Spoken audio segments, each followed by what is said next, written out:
السلام عليكم ورحمة الله وبركاته. الحمد لله رب العالمين، والصلاة والسلام على رسول الله وعلى آله وصحبه أجمعين، أما بعد. اللهم صل على محمد وعلى آل محمد كما صليت على إبراهيم وعلى آل إبراهيم إنك حميد مجيد. ഏറ്റവും സ്നേഹം നിറഞ്ഞ പ്രിയപ്പെട്ടവരെ, വിശ്വാസികളെ, വിശുദ്ധ റമദാനിന്റെ ഏറ്റവും പുണ്യം നിറഞ്ഞ ദിനരാത്രങ്ങളിലാണ് നാം മുന്നോട്ട് പോയിക്കൊണ്ടിരിക്കുന്നത്.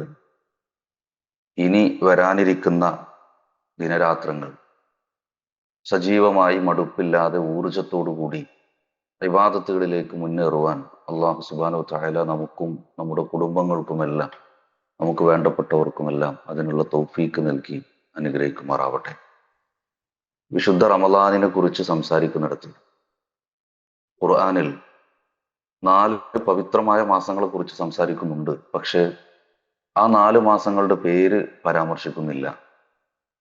എന്നാൽ ഖുർആനിൽ പരാമർശിക്കുന്ന ഒരേ ഒരു മാസം അത് വിശുദ്ധ റമദാനാണ്. അതെവിടെയാണ് സംസാരിച്ചത് എന്നത് ഷഹ്റു റമദാൻ അല്ലദീ ഉൻസില ഫീഹിൽ ഖുർആൻ, ഖുർആൻ അവതരിപ്പിച്ച മാസമാകുന്നു എന്ന ഒരു നിലക്കാണ് റമദാനിനെ വിശുദ്ധ ഖുർആനിൽ പരാമർശിക്കുന്നത്. ഈ ഒരു വിശുദ്ധ റമദാനിലൂടെ നാം മുന്നോട്ട് പോകുമ്പോൾ ഇവിടെ വീണ്ടും ഖുർആൻ സംസാരിക്കുന്നത് നമുക്ക് കാണാൻ കഴിയും. ഇന്നാ അൻസൽനാഹു ഫീ ലൈലത്തുൽ ഖദ്ർ, ഖുർആനിനെ നാം അവതരിപ്പിച്ചിരിക്കുന്നത് അത് നിർണയത്തിന്റെ രാത്രിയിലാകുന്നു, അത് ലൈലത്തുൽ ഖദ്റിലാകുന്നു എന്ന് ഖുർആൻ ഓർമ്മപ്പെടുത്തുന്നത് നമുക്ക് കാണാൻ കഴിയും. ഈ ഒരു ലൈലത്തുൽ ഖദ്റിനെ കുറിച്ചാണ് ഇൻഷാ അല്ലാഹ് അല്പസമയം നാം ചർച്ച ചെയ്യുന്നത്. ലൈലത്തുൽ ഖദ്ർ എന്ന് പറഞ്ഞാൽ അതിന്റെ അർത്ഥത്തെക്കുറിച്ചൊക്കെ ഇൻഷാ അല്ലാഹ് വരുന്നുണ്ട്. അപ്പോ ഖുർആൻ അവതരിപ്പിക്കപ്പെട്ട മാസം ലൈലത്തുൽ ഖദ്ർ ദിവസം ലൈലത്തുൽ ഖദ്ർ ആണ് എന്ന് പറയുമ്പോൾ അത് എങ്ങനെയാണ് എന്നിടത്ത് ചില ചർച്ചകൾ കടന്നു വരേണ്ടതുണ്ട്. അത് റസൂലുള്ളാഹി സ്വല്ലല്ലാഹു അലൈഹി വസല്ലമക്ക് നമുക്കറിയാം 23 വർഷം കൊണ്ടാണ് ഖുർആൻ അവതരിപ്പിക്കുന്നത്. അതല്ലാതെ ഒരു ദിവസം ഒരു ഗ്രന്ഥം പോലെ കയ്യിൽ കൊടുത്തതല്ല എന്ന് നമുക്കറിയാം. പിന്നെ എങ്ങനെയാണ് ലൈലത്തുൽ ഖദ്റിൽ ഖുർആൻ അവതരിപ്പിച്ചു എന്ന് പറയുന്നത്? അതിന്റെ ഉത്തരം ഇങ്ങനെയാണ്. അള്ളാഹുവിന്റെ അടുക്കൽ നിന്ന് ആ ലൗഹുൽ മഹ്ഫൂദിൽ രേഖപ്പെടുത്തിയത് ലൈലത്തുൽ ഖദ്റിന്റെ ആ ഒരു ദിവസം അള്ളാഹു 1-ാം ആകാശത്തേക്ക് അവതരിപ്പിച്ചു എന്നതാണ് അതിലേറ്റവും മുഫസ്സിറുകൾ യോജിച്ചു വന്നിട്ടുള്ള ഒരു അഭിപ്രായം എന്നുള്ളത്. ലൗഹുൽ മഹ്ഫൂദിൽ നിന്ന് 1-ാം ആകാശത്തിലേക്ക് ഖുർആനിനെ ഇറക്കിയ ദിവസമാണ് ലൈലത്തുൽ ഖദ്ർ. പിന്നീട് അവിടെ നിന്നാണ് സാഹചര്യത്തിനും സന്ദർഭത്തിനും മുനജ്ജമായി കൊണ്ട് റസൂലുള്ളാഹി സ്വല്ലല്ലാഹു അലൈഹി വസല്ലമക്ക് 23 വർഷക്കാലം കൊണ്ട് വിശുദ്ധ ഖുർആൻ അവതരിപ്പിച്ചു കിട്ടുന്നത്. അപ്പൊ അതാണ് ലൈലത്തുൽ ഖദ്റിൽ ഖുർആൻ അവതരിപ്പിച്ചു എന്ന് പറയുന്നത്. ഇനി സ്വാഭാവികമായിട്ടും ഉണ്ടാകുന്ന ഒരു ചർച്ച, ഖദ്ർ എന്ന് പറഞ്ഞാൽ എന്താണ്? ലൈലത്ത് എന്ന് പറഞ്ഞാൽ രാത്രിയാണെന്ന് അറിയുന്നത് പോലെ ഖദ്ർ എന്ന് പറഞ്ഞാൽ എന്താണ്? നിർണയത്തിന്റെ രാത്രി എന്ന് പരിഭാഷകളിൽ നാം വായിച്ചു പോകുന്നുണ്ട്. എങ്കിലും എന്താണ് യഥാർത്ഥത്തിൽ ഖദ്ർ എന്ന് പറഞ്ഞതിന് ഇമാം ഇബ്നു ഹജറുൽ അസ്ഖലാനി തന്റെ ഫത്ഹുൽ ബാരിയിൽ ഒരു 3 ചർച്ചകൾ അതുമായി ബന്ധപ്പെട്ട് പറയുന്നുണ്ട്. ഒന്ന്, ഖദ്ർ എന്ന് പറയുന്നത് ഒരു തഅലീമാണ്, മഹത്വപ്പെടുത്തലാണ്. ഖുർആൻ അവതരിപ്പിച്ചത് കൊണ്ട് ആരാധനകൾക്ക് ഏറ്റവും വലിയ പ്രതിഫലം ലഭിക്കുന്നത് കൊണ്ട് അതിനെ ഒരു മഹത്വം എന്ന അർത്ഥത്തിൽ പറയാമെന്നതാണ്. ഇനി അതല്ല, ഖദ്ർ എന്നതിന് വിധി അല്ലെങ്കിൽ നിർണയം എന്ന അർത്ഥം നൽകിയത് കാണാൻ കഴിയും. ഒരു മനുഷ്യന്റെ ആയുസ്, ഉപജീവനം തുടങ്ങിയത് ആ വർഷത്തേത് പെടുന്നത് അത് അള്ളാഹുവിന്റെ മലായിക്കത്തുകൾക്ക് അറിയിച്ചു കൊടുക്കുന്ന ദിവസം എന്നുള്ള അർത്ഥത്തിൽ ഖദ്ർ എന്ന് പറയുന്നുണ്ട്. ഇതല്ലാതെ ഖദ്റിന് ഇടുക്കം എന്നൊരർത്ഥം കൊടുക്കുന്നുണ്ട്. ലൈലത്തുൽ ഖദ്റിന്റെ രാത്രിയിൽ ഒരുപാട് മലക്കുകൾ, അസംഖ്യം മലായിക്കത്തുകൾ ഭൂമിയിലേക്ക് ഇറങ്ങി വരുന്നതിനാൽ ഭൂമിക്കൊരു ഇടുക്കം സംഭവിക്കുന്നു. അതുകൊണ്ടാണ് ലൈലത്തുൽ ഖദ്ർ എന്ന് പറയുന്നത് എന്ന 3-ാമത്തെ ഒരു അഭിപ്രായം അതിൽ നമുക്ക് കാണാൻ കഴിയും. ഇനി ലൈലത്തുൽ ഖദ്റിന്റെ ശ്രേഷ്ഠതകളിലേക്ക് വരാം. അതിൽ ഒന്നാമത്തത് ഇന്നാ അൻസൽനാഹു ഫി ലൈലത്തുൽ ഖദ്ർ എന്ന ഖുർആൻ അവതരിപ്പിച്ച രാത്രി എന്നത് തന്നെയാണ് ലൈലത്തുൽ ഖദ്റിനെ കുറിച്ച് പറയുമ്പോൾ അതിന്റെ ഏറ്റവും വലിയ ശ്രേഷ്ഠതയായിട്ട് നമുക്ക് പറയാൻ പറ്റുന്ന ഒന്ന്. അപ്പൊ ഒന്നാമത്തത് ഖുർആൻ അവതരിപ്പിച്ച രാത്രി. രണ്ടാമത്തത് വിശുദ്ധ ഖുർആൻ തന്നെ സംസാരിക്കുന്നു, ഇന്നാ അൻസൽനാഹു ഫി ലൈലത്തിൻ മുബാറക, അതൊരു അനുഗ്രഹീതമായ രാത്രിയാകുന്നു എന്ന് ഖുർആൻ പ്രത്യേകിച്ച് പറയുന്നത് കൊണ്ട് തന്നെ അത് അനുഗ്രഹ സമ്പൂർണമായ ഒരു രാത്രിയാണ്. അത് അതിന്റെ രണ്ടാമത്തെ ഒരു പ്രത്യേകതയാണ്. എങ്ങനെ ഇത് അനുഗ്രഹമാകുന്നു എന്നത് മൂന്നാമത്തെ പ്രത്യേകതയായിട്ട് പറയാം. ലൈലത്തുൽ ഖദ്രി ഖൈറും മിൻ അൽഫി ഷഹർ, 1000 മാസത്തെക്കാൾ ഉത്തമമായ രാത്രി എന്നാണ്. 1000 മാസങ്ങളെ കൊണ്ട്, അല്ലെങ്കിൽ ഒരു 1083 വർഷക്കാലം കൊണ്ട് ഒരു മനുഷ്യന് നേടിയെടുക്കാൻ കഴിയുന്ന പുണ്യം നേട്ടങ്ങൾ ഒരൊറ്റ രാത്രി കൊണ്ട് നേടിയെടുക്കാൻ കഴിയുന്നു എന്നതാണ്. ഇത് മറ്റൊരു രാത്രിക്കോ മറ്റൊരു ദിവസത്തിനോ മണിക്കൂറുകൾക്കോ പറയപ്പെടാത്തൊരു പ്രതിഫലമാണ്. നമ്മൾ ആലോചിക്കേണ്ടത്, 83 വർഷക്കാലം കൊണ്ട് ഒരാൾക്ക് അല്ലെങ്കിൽ ഒരു പുരുഷായുസിൽ നേടിയെടുക്കാൻ കഴിയുന്ന ഒന്ന് ഒരൊറ്റ രാത്രി കൊണ്ട് നേടിയെടുക്കാൻ കഴിയുമെങ്കിൽ ഈ സംസാരം കേൾക്കുന്ന നമ്മൾ ഓരോരുത്തരും ആലോചിക്കേണ്ടത്, എൻ്റെ ജീവിതത്തിൽ എനിക്ക് എത്ര റമദാനുകൾ കിട്ടിയിട്ടുണ്ട്, എൻ്റെ ജീവിതത്തിൽ എനിക്ക് എത്രയോ റമദാനുകൾ കിട്ടിയിട്ടുണ്ട്, ആ റമദാനുകളിൽ ലൈലത്തുൽ ഖദർ ലഭിച്ചിട്ടുണ്ടാകും എന്ന പ്രതീക്ഷയോടുകൂടിയെങ്കിലും നിൽക്കുന്ന എത്ര റമദാനുകൾ ഉണ്ടാവും.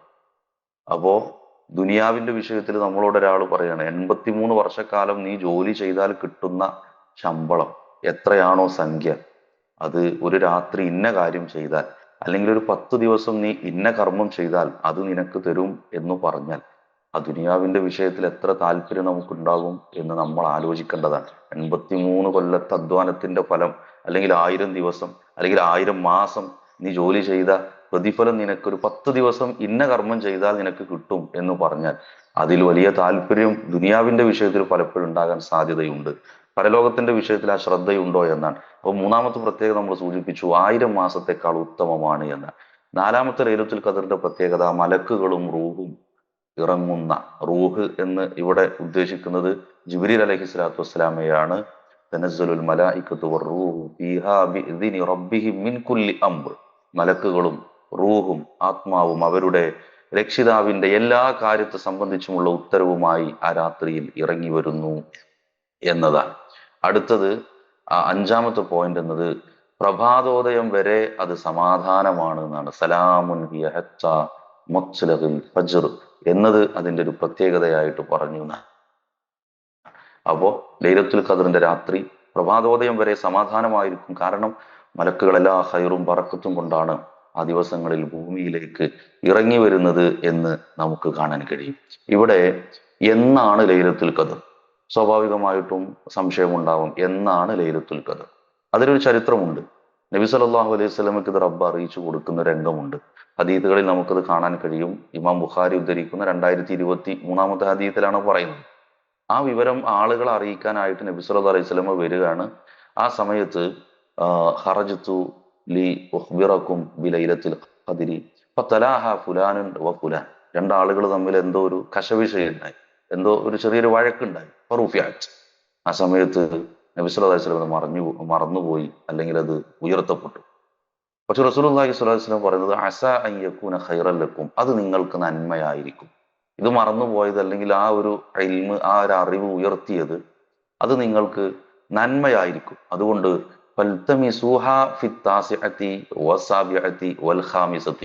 അതുകൊണ്ട് നിങ്ങൾ റമദാനിന്റെ അവസാനത്തിലെ, അതിന്റെ ആ അവസാനത്തെ 10, 9, 7 നിങ്ങൾ അന്വേഷിക്കുക എന്ന ഹദീസ് നമുക്ക് കാണാൻ കഴിയും. മറ്റു ഹദീസുകളുമുണ്ട് വ്യത്യസ്ത ഇടങ്ങളിൽ. ചുരുക്കത്തിൽ റമദാനിന്റെ അവസാനത്തെ 10 ഫിൽ വിത്രി മിനൽ ആശിരിൽ അവാഹിരി മിൻ റമദാൻ എന്ന് സഹീഹുൽ ബുഖാരിയിൽ 2017 ഹദീസിൽ ആയിഷ റളിയല്ലാഹു അൻഹ പറയുന്നത് കാണാൻ കഴിയും. അപ്പൊ റമദാനിലെ അവസാനത്തെ 10 ഒറ്റയിട്ട രാവുകളിൽ, അല്ലെങ്കിൽ റമദാനിലെ അവസാനത്തെ 10 ആ ലൈലത്തുൽ ഖദറിനെ നാം പ്രതീക്ഷിക്കേണ്ടതുണ്ട് എന്നതാണ് അതിൽ നിന്ന് മനസ്സിലാക്കേണ്ടത്. അതുകൊണ്ട് തന്നെ ഇനി വരാനിരിക്കുന്ന വിശുദ്ധ റമദാനിലെ ഏറ്റവും പ്രധാനപ്പെട്ട അവസാനത്തെ 10 എങ്ങനെ പ്രവേശിക്കും എന്നിടത്ത് നമുക്ക് കാണാൻ കഴിയും. നബി സല്ലല്ലാഹു അലൈഹി വസല്ലം മുണ്ട് മുറുക്കിയെടുത്ത് വസ്ത്രം റെഡിയാക്കി ആരാധനകൾക്ക് വേണ്ടി കഠിനാധ്വാനം ചെയ്ത് രാത്രിയെ സജീവമാക്കി കുടുംബത്തെ വിളിച്ചുണർത്തുന്ന റസൂലുള്ളാഹി സ്വല്ലല്ലാഹു അലൈഹി വസല്ലമയെ നമുക്ക് കാണാൻ കഴിയും എന്നുള്ളതാണ്. അത് ആയിഷ റളിയല്ലാഹു അൻഹ പറയുന്നുണ്ട്, കാരണം റസൂലുള്ളാഹി സ്വല്ലല്ലാഹു അലൈഹി വസല്ലം യജ്തഹിദു ഫിൽ അശ്രിൽ അവാഖിരി മാ ലാ യജ്തഹിദു ഫി ഗൈരി. ബാക്കിയുള്ള സമയത്തുള്ളതിനേക്കാൾ പ്രാധാന്യത്തോടുകൂടി, ഇജ്തിഹാദോടുകൂടി, പരിശ്രമത്തോടുകൂടി അവസാനത്തെ 10 ദിവസത്തിലേക്ക് നബി സല്ലല്ലാഹു അലൈഹി വസല്ലം വരാറുണ്ടായിരുന്നു, തയ്യാറെടുക്കാറുണ്ടായിരുന്നു എന്ന് പറയുമ്പോൾ നമ്മൾ ആലോചിക്കേണ്ടത്, പലപ്പോഴും നമ്മുടെ നാടുകളിൽ അവസാനത്തെ 10 എന്ന് പറഞ്ഞാൽ ബീച്ചിലും പുഴക്കരയിലും മറ്റിടങ്ങളിലുമൊക്കെ ചെന്ന് നോമ്പ് തുറക്കാനുള്ള അല്ലെ? നോമ്പുതുറയൊക്കെ ഒരു ആഘോഷത്തിന്റെ രൂപത്തിലേക്ക് ട്രെൻഡായി മാറിക്കൊണ്ടിരിക്കുന്ന ഒരു കാലഘട്ടത്തിലാണ് നമ്മളുള്ളത്. കഴിഞ്ഞ വർഷം ഇല്ലാത്ത ഒരു നോമ്പ് തുറ ട്രെൻഡ് യുവതലമുറകളിൽ ഉണ്ട് എന്നതാണ്. അതൊരു വാസ്തവമാണ്. നമ്മുടെ മക്കളെ അടക്കം നമ്മളത് കണ്ടുകൊണ്ടിരിക്കുന്നുണ്ട്. അപ്പോ ഈ അവസാനത്തെ 10 അതിനു വേണ്ടിയുള്ള ചർച്ചകളും മറ്റുമൊക്കെ ഫാമിലി ഗ്രൂപ്പുകളിലും അതേപോലെ മറ്റു വാട്സപ്പ് ഗ്രൂപ്പുകളിലൊക്കെ ചർച്ച തുടങ്ങി കഴിഞ്ഞു. അല്ലെങ്കിൽ വസ്ത്രം എടുക്കാനുള്ള, ഡ്രസ്സ് എടുക്കാനുള്ള, പെരുന്നാളിന് ഒരുങ്ങാനുള്ള ഒരു 10ആയിട്ട് പലപ്പോഴും അത് മാറാറുണ്ട് എന്നാണ്. ലൈലത്തുൽ ഖദറിന്റെ അല്ലെങ്കിൽ അവസാനത്തെ 10ലാണ് നമ്മുടെ ടെക്സ്റ്റൈൽസുകളിലൊക്കെ കൂടുതൽ കച്ചവടം നടക്കുന്നതും ആളുകൾ രാത്രി മുഴുവനായിട്ട് അങ്ങ് ടെക്സ്റ്റൈൽസിലേക്ക് ഇറങ്ങുകയും ഒക്കെ ചെയ്യുന്ന ഒരു സാഹചര്യം അവിടെയാണ്. ഈ റമദാനിന്റെ ആദ്യത്തെ ഒരു 5 ദിവസം 10 ദിവസം ഉണ്ടാകുന്ന ഒരു താല്പര്യവും ഊർജവും ഒക്കെ അവസാനത്തെ ഒരു 10 ദിവസത്തിലേക്ക് എത്തുമ്പോൾ അതങ്ങ് ചോർന്നു പോവുകയാണ്. പള്ളികളിലെ സുബൈ ജമാഅത്തിന്റെ സ്വപ്പിന്റെ എണ്ണം നോക്കിയാൽ, തറാവീഹിനും ഇശായിനും പള്ളിയിലുള്ള ആ സ്വപ്പിലെ ആളുകളുടെ എണ്ണം നോക്കിയാൽ യഥാർത്ഥത്തിൽ നമുക്കത് ബോധ്യപ്പെടും എന്നതാണ്. സുന്നത്ത് അല്ലെങ്കിൽ ഒരു വിശ്വാസി ചെയ്യേണ്ടത് അവസാനത്തെ 10ലേക്ക് ഒന്നുകൂടി പരിശ്രമത്തോടു കൂടി വരണം എന്നാണ്. ഡ്രസ്സ് എടുക്കണ്ട എന്നോ പെരുന്നാളിന് ഒരുങ്ങണ്ട എന്നതൊന്നും അല്ല. പക്ഷെ ഇനി നമ്മുടെ മുന്നിലുള്ള ഒരു മിനിമം 2 ദിവസമുണ്ട്. ആ 2 ദിവസത്തിലെങ്കിലും അത്തരം ഒരുക്കങ്ങൾ ചെയ്ത് അവസാനത്തെ ഒരു 10 റബ്ബിന് വേണ്ടി ഒഴിഞ്ഞിരിക്കാൻ ഒരു ശ്രദ്ധ പ്രിയപ്പെട്ടവരെ നമുക്ക് ഉണ്ടാകണമെന്നാണ്. ഇനി എങ്ങനെ നേടിയെടുക്കാൻ കഴിയുന്ന ലൈലത്തുൽ ഖദർ എങ്ങനെ നേടിയെടുക്കും എന്നതിന് ചില കാര്യങ്ങൾ എണ്ണി പറഞ്ഞാൽ അതിൽ ഒന്നാമത്തത് പാപമോചനമാണ്. റബ്ബിന്റെ മുന്നിൽ തൗബ ചെയ്യാൻ നമുക്ക് സാധിക്കണം എന്നാണ്. നമ്മൾ ആലോചിച്ച് നോക്കുക. എത്ര വർഷമായി ഞാൻ എൻ്റെ ഭാര്യയുടെ കൂടെ കിടന്നിട്ട്, എൻ്റെ ഭാര്യയുടെ കൂടെ കൂടിയിട്ട്, ഭർത്താവിന്റെ കൂടെ കൂടിയിട്ട്, ഭർത്താവിനറിയാത്ത, എൻ്റെ ഇണക്കറിയാത്ത, ഭാര്യക്കറിയാത്ത പലതും എനിക്കും എൻ്റെ റബ്ബിനും അറിയുന്ന മാത്രം ചിലതുണ്ട്. എനിക്കും മറ്റൊരാൾക്കും റബ്ബിനും അറിയുന്നതുണ്ട്. എനിക്കും മറ്റൊരു സംഘത്തിനും റബ്ബിനും മാത്രം അറിയുന്ന പലതും ജീവിതത്തിൽ സംഭവിച്ചു പോയിട്ടുണ്ട്. അതിനുള്ള ഒരു പരിഹാരമായിക്കൊണ്ട്, അതിനുള്ളൊരു പരിഹാരമായി റബ്ബിന് മുന്നിൽ കരഞ്ഞു പറയാൻ, ഏറ്റു പറയാൻ, സംഭവിച്ചു പോയതോ അറിഞ്ഞോ അറിയാതെയോ വന്നതോ ബോധപൂർവം സംഭവിച്ചതൊക്കെ റബ്ബിന് മുന്നിൽ റബ്ബേ അന്ന് സംഭവിച്ചു പോയതാണ് എന്ന് ഏറ്റു പറയാനുള്ള ഒരു അവസരമായി ഈ റമദാനിനെ നാം കാണുന്നില്ലെങ്കിൽ മറ്റൊരവസരം പ്രിയപ്പെട്ടവരെ ഉണ്ടായിക്കൊള്ളണം എന്നില്ല. അതുകൊണ്ട് തന്നെയാണ് ആയിഷ റളിയല്ലാഹു അൻഹ ചോദിക്കുന്നുണ്ട്, പ്രവാചകരെ, ലൈലത്തുൽ ഖദർ പ്രതീക്ഷിക്കുന്ന ദിവസം ഞാൻ എന്ത് ചൊല്ലണം എന്നാണ്, എന്ത് ചൊല്ലണം എന്നാണ്. പലപ്പോഴും നമ്മുടെ നാടുകളിലൊക്കെ ആദ്യത്തെ 10ൽ ചൊല്ലേണ്ട പ്രാർത്ഥന, രണ്ടാമത്തെ 10ൽ ചൊല്ലേണ്ട പ്രാർത്ഥന, അവസാനത്തെ 10ൽ ചൊല്ലേണ്ട പ്രാർത്ഥന എന്നിങ്ങനെ കാറ്റഗറൈസ് ചെയ്ത് തിരിച്ചത് കാണാൻ കഴിയും. ഹദീസുകളിൽ നമുക്കത് കാണാൻ കഴിയില്ല.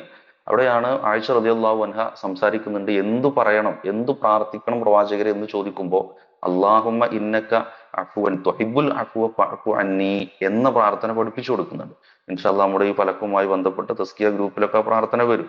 ആ പ്രാർത്ഥന നമ്മൾ ഓരോരുത്തരും ബോധപൂർവം പഠിക്കേണ്ടുന്ന ഒന്നായിട്ട് നമ്മൾ അതിനെ കാണണം. അപ്പോ നമ്മൾ സൂചിപ്പിക്കേണ്ട തൗബ ചെയ്യണം, പ്രാർത്ഥനയുടെ വിഷയം പറഞ്ഞു. അതേപോലെ തന്നെ എഴുത്തിക്കാഫിന്റെ ഒരു വിഷയമാണ്. എഴുത്തിക്കാഫ് എന്ന് പറയുന്നിടത്ത് ഭൗതികമായ തിരക്കുകളിൽ നിന്നൊക്കെ മാറി അവസാനത്തെ 10 അള്ളാഹുവിന്റെ പള്ളികളിൽ ഇബാദത്തിന് വേണ്ടി ചടഞ്ഞിരിക്കുക എന്നതാണ്. അല്ലാതെ അവിടെ ചെന്ന് സമൂഹ മാധ്യമങ്ങളിൽ, സോഷ്യൽ മീഡിയകളിൽ സജീവമാവുക എന്നതല്ല.